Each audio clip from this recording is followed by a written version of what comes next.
Sevgili dostlar, bu 4 bardak un. Böyle. Bunlar 200 milimlik bardaklarla ölçümüz. Şimdi ortasını açtım. Şöyle bir tatlı kaşığı kadar tuz. Şöyle 2 yemek kaşığı sirke. Gidiyor sirkede. Nereye gidiyorsa gayrı. Ve tuz. Bu böreğimize ne yapmayacağız? Maya koymayacağız. Süt yok, yoğurt yok. Süt yok, yoğurt yok. Sadece Maya yok. ılık su ve un, tuz. Bunu da böyle yoğuracağız. Bu kolay börek. Çıtır çıtır ve harika olacak. Bunu açarken oklavaya neye de ihtiyacımız olmayacak. Çünkü birazcık hamurunu yumuşak tutacağız dostlar.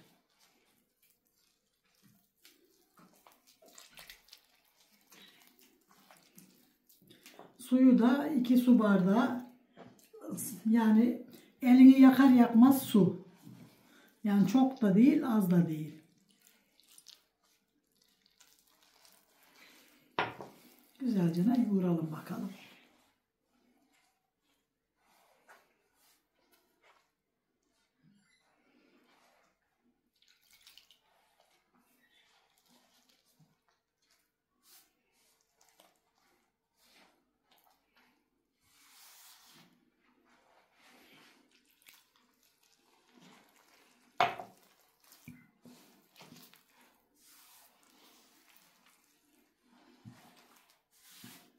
Bakın dostlar, böyle iyicene çok yoğuracağız.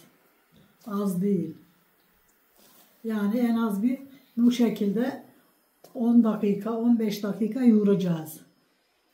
Bakın iyicene özleşecek. Keşke makinede yapsaydık. Yok, hayır. Makinede böyle güzel yoğuramazdık ki. Peki efendim. Böyle iyicene özleşecek. Şöyle bir tezgahımızı hafifçe unluyorum ve hamurumuzu bakın şöyle güzelce toparladım. Şöyle ele yapışmayan, bakın dokusu böyle çok güzel yumuşacık bir hamurumuz oldu. Şimdi hemen bunu kesiyorum. Şimdi şöyle, sevgili dostlar, hamur yumuşak olunca bıçağa da yapışıyor tabii.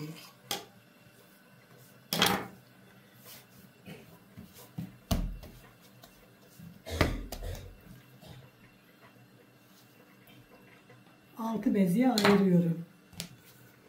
Bezemi şöyle yağımın içine batırıyorum. Şuraya alıyorum. Elimi de hafif yağlıyorum. Ve şu şekilde açıyorum.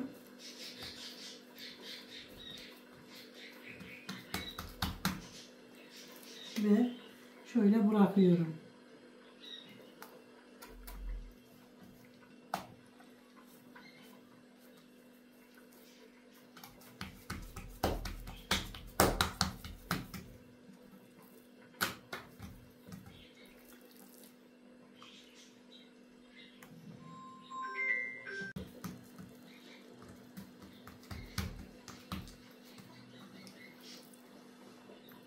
Bu şekilde koyuyorum.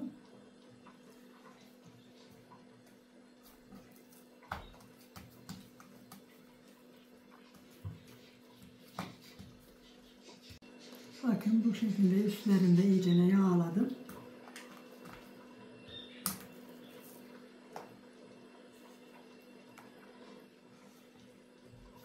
Hepsini elimizle böyle güzelce kahvaltı tabağının altı büyüklüğünde açtım. Yağımıza koydum ve şimdi bunu biz 45 dakika dinlendiriyoruz en az.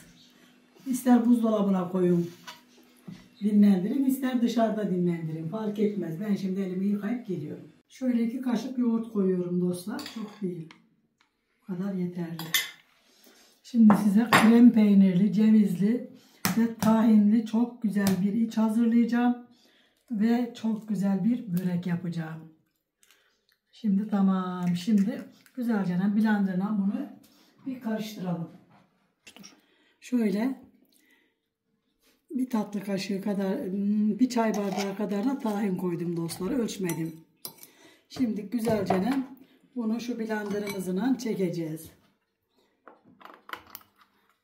ki krem peynir olsun.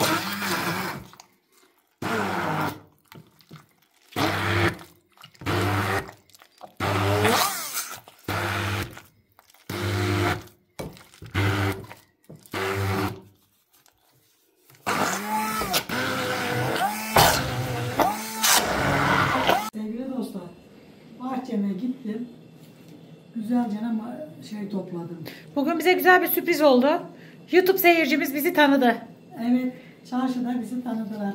Teşekkür ediyorum canı gönülden izleyen o dostumuza. Bana çok kibar davrandı. Teşekkürler teyzeciğim. Ellerinden öperim. He, sana ne dediğini de duydun mu? Duymadım. İşime gelmeyen hiçbir şey duymadım. Senin kızın bu mu dediler bana. Kurban olun bana. O dediler sana laf sokan kızın o mu dediler. Demek ki insanlar seni artık öyle tanıyorlar. Evet. Bakın böyle bahçemizden aldım dostlar. Çamurluydu, yağmur yağdığı için çok haşat edene kadar yıkadım. Bakın maydanozumuzu da topladım. Mis gibi. Onu da yıkadım. Şimdi şöyle de yapacağım. Hepsini bir güzelce de bir incecik mümkün olduğu kadar en ince şekliyle doğrayacağım. Dakikalar gidiyor. Yani böreğimizin içine. Şöyle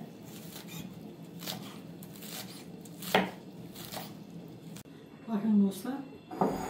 Güzelce yeşil soğanımızı ve maydanozumuzu doğradık. Morumuzun üstüne koyacağız.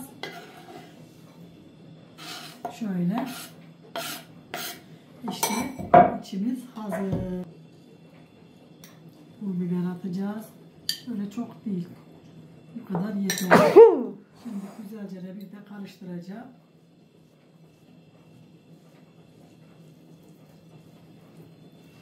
Tamam. Böyle karıştıracağız işte dostlar. Şöyle tezgahımıza biraz yağ alıyorum. Şöyle. Sonra da şuradan üst üste koyduğumuz hamurlarımızdan şöyle alıyorum ve şöyle olabildiğince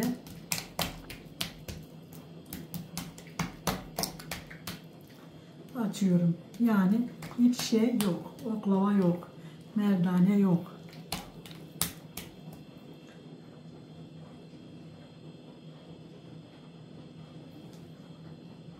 Olabildiğince ince açacağım Allah izin verirse. Bunu yapması hem kolay hem de herkesin yapabileceği cinsten.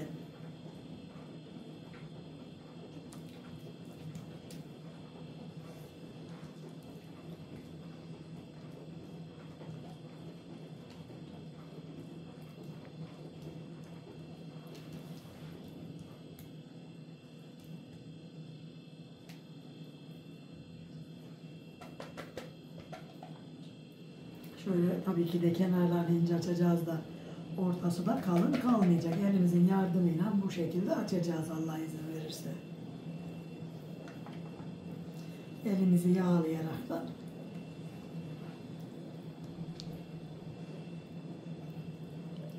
şöyle kenarlarından incecik açacağız.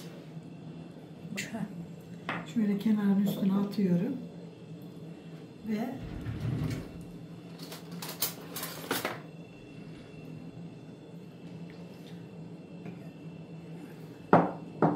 şöyle hazırlamış olduğum içten böyle koyuyorum.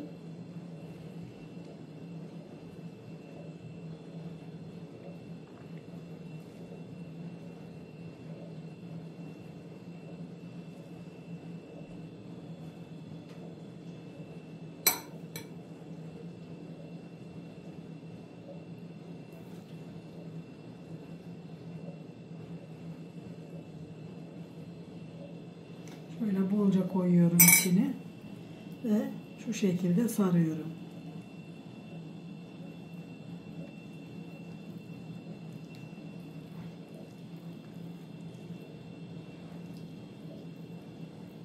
Sararken şöyle çekiştirmeyi lütfen unutmayalım. Çekiştire çekiştire yapalım.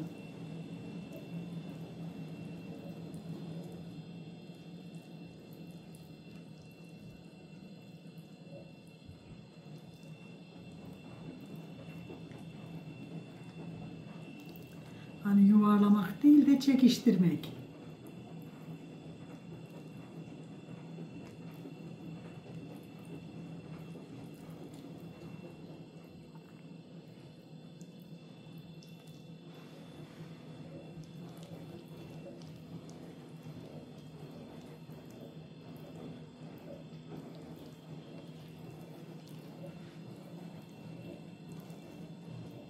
Şimdi de şöyle yapıyorum.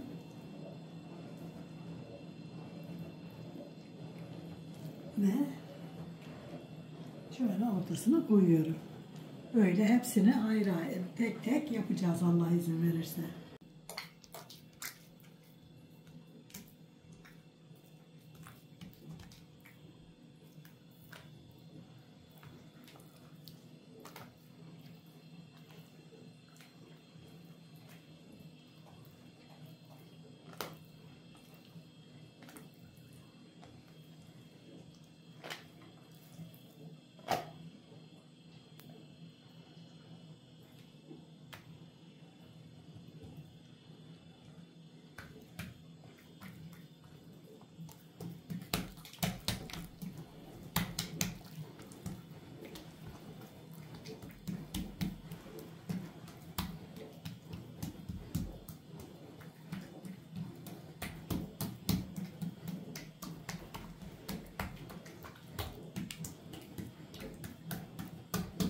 Bulaşık makinemiz de çalışıyor bir yandan.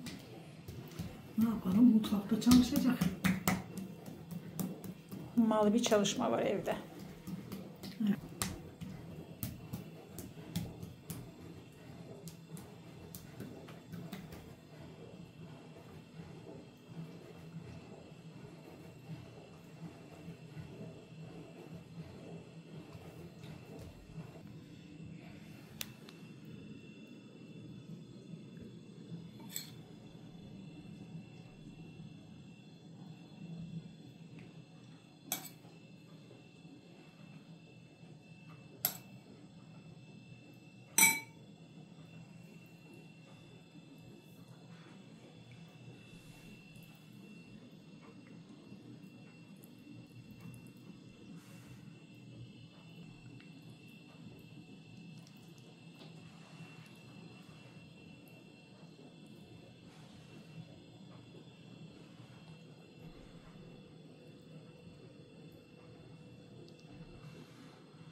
İşte dostlar, oklavasız ve pratik börek hemen açıldı.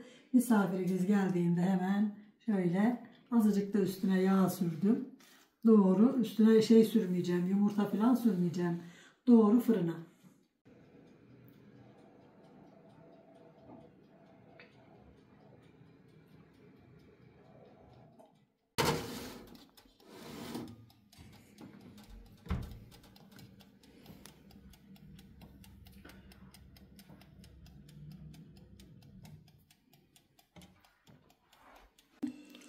Bakın sevgili dostlar, çok güzel oklavasız elimizle açtığımız çıtır çıtır harika bir böreğimiz oldu. Bak, Sıcak, elin yanıyor. sıcak olduğu için size ancak bu kadar gösterebiliyorum.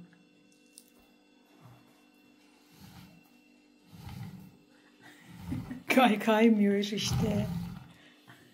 Bozulmuş bizim. Hayır, şöyle altından tutup da çevirsene canım Ha, öyle anne. miydi? Pardon, şöyle. Hı. Çok güzel oldu. Size kesip göstermek istiyorum. Ama çok sıcak. Nasıl keseceğim? Bıçağımı alıp geliyorum. Krem peynirden bir börek yaptım. Tarifini merak ediyorsanız kanalımıza bakmaya devam edin. Öf, çıtır çıtır. Şöyle keseyim çünkü çok sıcak, hamur gibi olacak içi.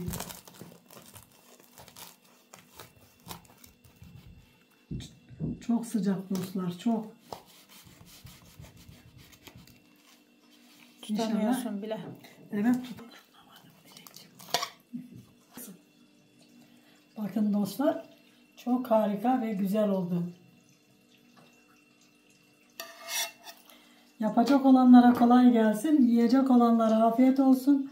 Bizi izlemeye, abone olmayı ve güzel fikirlerinizi söylemeyi unutmayın lütfen. Hoşça kalın, dostça kalın, Allah'a emanet olun.